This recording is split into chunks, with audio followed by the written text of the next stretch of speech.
Hello friends, भगवान दत्तात्रेय के जन्म के संबंध में एक कथा प्रचलित है। कथा के अनुसार माता अनुसुईया अर्थात दत्तात्रेय की माता अनुसुईया एक बहुत बड़ी पतिव्रता स्त्री थी।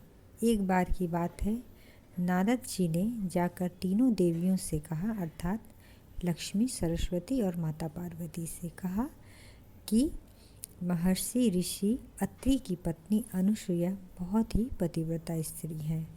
उनकी पतिव्रता धर्म को भंग करना मुश्किल है। तब तीनों देवियों ने अनुसुईया माता का परीक्षा लेने की बात सोची और उन लोगों ने तीनों देवताओं को धरती पर भेज दिया अर्थात ब्रह्मा, विष्णु, महेश को। ब्रह्मा, विष्णु, महेश तीनों साधु का वेश धारण करके माता अनुसुईया के घर गए, उनके आश्रम गए। उन लोगों ने माता अनुसुईया से अनुरोध किया कि उन्हें भोजन दिया जाए। माता अनुसुईया बहुत ही प्रेम से उनके लिए भोजन बनाया और उनके सामने भोजन लेकर चली आई।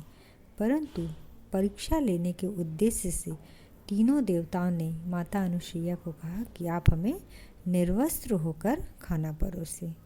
अब माता संशय में पड़ गई, सोचने लगी क्या करूं। तब उन्होंने अपने पति ऋषि अत्रि का ध्यान किया। तब उन्हें तीनों साधुओं में ब्रह्मा, विष्णु, महेश दिखाई दिए। तब उन्होंने क्या किया, अपने पति ऋषि अत्रि के कमंडल से गंगा जल लेकर उन तीनों साधुओं पर छिड़क दिया। तब तीनों साधु अर्थात ब्रह्मा, विष्णु, महेश शिशु के रूप में आ गए। इधर तीनों देवी परेशान थी कि अब तक तीनों देवता लौटकर क्यों नहीं आए।